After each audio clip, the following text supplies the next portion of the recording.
So Remina is the next story that I read, and let me tell you, again, like, I am scared of deep space. I am scared of what could possibly happen. And Remina, I feel like the actual title of this is Hellstar Remina.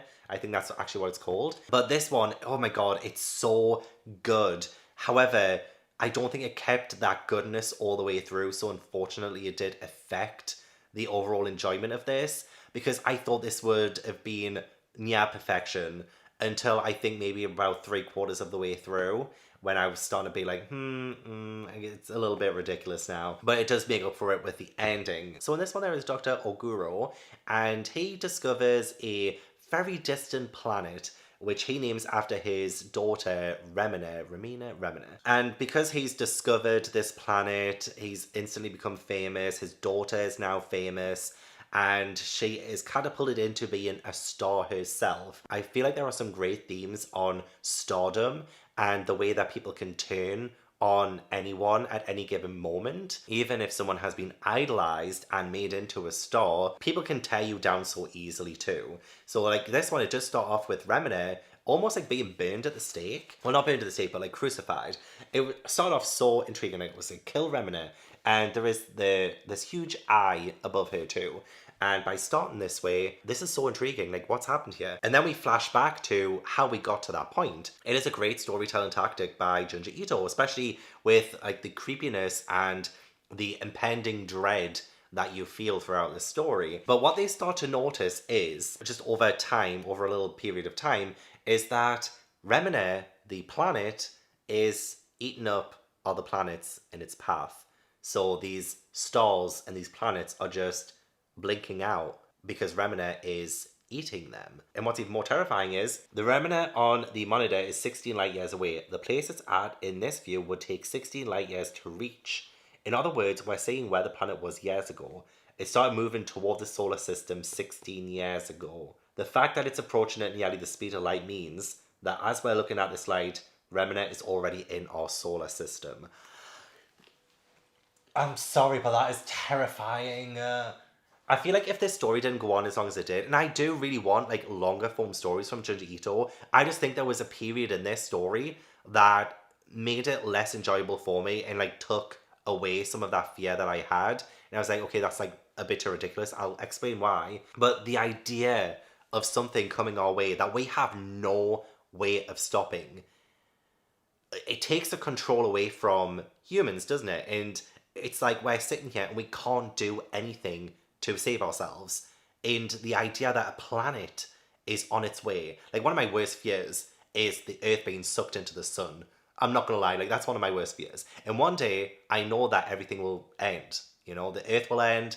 I've had many a night where I've been awake until 5, 6, 7 o'clock in the morning watching YouTube videos of people explaining the end of the world or the solar system, even like how the world formed. You know, I'm very interested in, you know, deep space and the history of the planet and the future of the planet. I'm very interested, but genuinely terrified by it at the same time. And so the idea of the Earth ending, honestly, it fills me with existential dread. It really does. I know I don't have to worry about it myself because it won't happen in my lifetime, but knowing that it will happen in a lifetime, in someone's lifetime, and even if we're all gone by then, it will still happen eventually, you know? It's like, I don't even want to talk about it because I'll end up going down a rabbit hole. And this is why I don't read sci-fi that much, because it does make me feel insignificant in the world, and it makes me feel like it just makes me feel awful, okay? And this moment was just like such a heart-dropping moment. The idea that Remina is on its way to Earth. So all of the people who bolstered Remina the human up, who the planet was named after, they all think that by sacrificing Remina, it will stop the planet from coming towards them. And that mob mentality, that panic of self-preservation, again, like speaks volumes on what happens online a lot of the time, you know? It's like our society itself, when we kind of catapult someone into stardom, like they did with Remina, just to tear her down out of self-preservation, you know? There's a lot of stuff to explore on this. I would love to do a dedicated video on Remina, because I wanted to give this like a 10 out of 10 at one point. I really did. I was like, This is my worst fear come to life. So they're gonna sacrifice the doctor, her dad, and Remina together to stop Remina, and then oh my god, like it's Remina. It's like it's almost there. I'm just looking outside of the sky now, and I'm just like, if a huge planet just suddenly appeared, ready to destroy the Earth, oh, what do you do? So I love the hopelessness that this portrayed, but the desperation that humans go to, like the lengths that humans go to preserve themselves, to save themselves. Oh my god, look at that. It's just like this huge monster planet has this massive eye. It has a tongue that comes out and devours planets. Which, again, like it sounds strange, but who knows? Maybe there is a planet out there that has a massive eye and a massive tongue. You know? It's like there's so much out there that we don't know. Was it even confirmed recently that there are definitely aliens? I believe in aliens. I believe there's definitely life out there. We're not the only ones in the solar system or the universe. Come on, we can't be that full of ourselves. But yeah, there is this desperate race of Remina and some of her fans to get her away from them. There is also like a tragic love story involved in that too. That was good, but not really my favorite thing on it. This is what Remina's planet looks like. It looks uninhabitable, but they do say this and they think that they are beings and that they're waving at them. So they think that they could potentially land on Remina. But it's honestly so dumb. I don't think any scientist in the real world would even suggest that when you see the hellish landscape of it. Like the atmosphere is breathable, but the desperate escape was like so incredible. Oh my god, I would hate it, honestly, absolutely hate it. It destroys the moon with its tongue. Surely the Earth would feel the effects of the moon getting destroyed, right? So I don't think we really explored that at all. It's only when Remina comes down to the Earth and is like so close that it's affecting our gravity that it affects the Earth. So by destroying the moon, nothing happened, which I don't think would actually be true in real life. But I'm not trying to make this believable at all. Like the whole thing is, of course, unbelievable, but at the same time, it could probably happen. You just never know. Never say never. There are some like rich people well, they kick Remina out of their home. Their son takes her there because they're like, get her away from us. She is cursed and they're trying to kill her. Like, get her away from us. And the boy who helped her is in love with her, but she doesn't love him. So he is like a man scorned, essentially. And even at one point, he tries to SA her.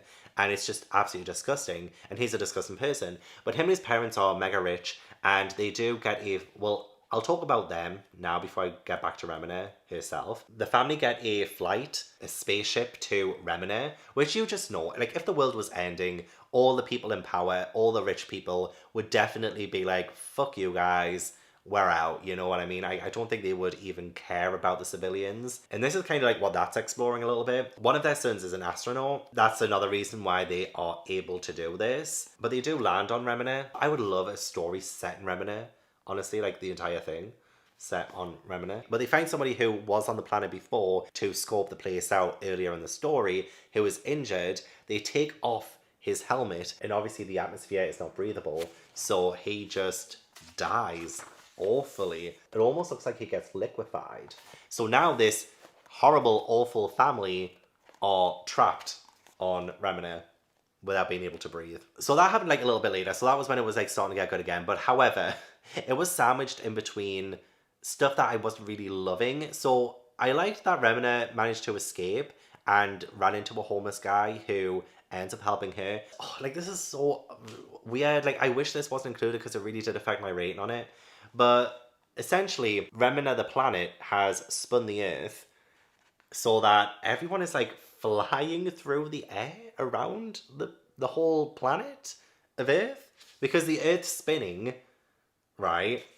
Everyone's just flying. And this is because Remina's gravity has mashed in with Earth's gravity to make this really weird non-gravity situation on Earth. But like they're just all flying in the air, going after Remina as well, like all the people who were trying to kill her, and they're just all like flying and just like some of them are screaming, they're like, wait, what's going on? Just around the Earth. I can't take that seriously. It looks stupid, honestly. Like I think it looks absolutely ridiculous. That just wouldn't even happen, would it? Like, even if we lost gravity, like, in the Earth was spinning, would we really be, like, flying so perfectly around the globe? Like, to the fact that they end up getting back to the original place where they were at the start of the story. Like, they just made a full trip around the Earth in the air. And that just,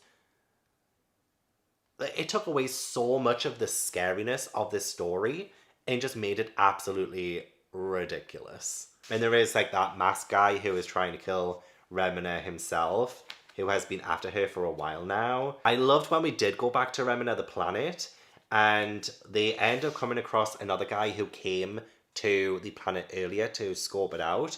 And this was so weird and scary. One of my favorite parts of the story when they say that, like, what's he turned into? Like, what is that? It comes out of the actual astronaut suit. What was it? And like, obviously they're terrified by it. And just what do you do then? It's like the people on Earth are trapped, the people on Remina are trapped. So Remina the human, the homeless guy, and some children they saw end up finding a safe place to go. And the masked man turns out to be one of the people from her fan club who she didn't reciprocate his feelings for. Again, I just didn't really care a whole lot about that side of it. But yeah, they find a safe place and Earth gets eaten in the end.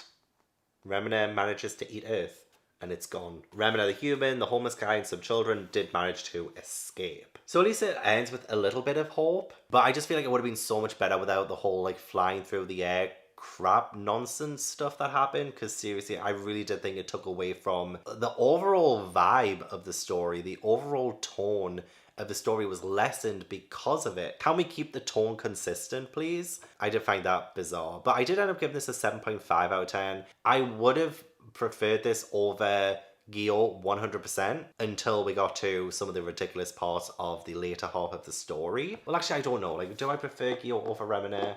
Like, I already feel like my rating system is already quite crap.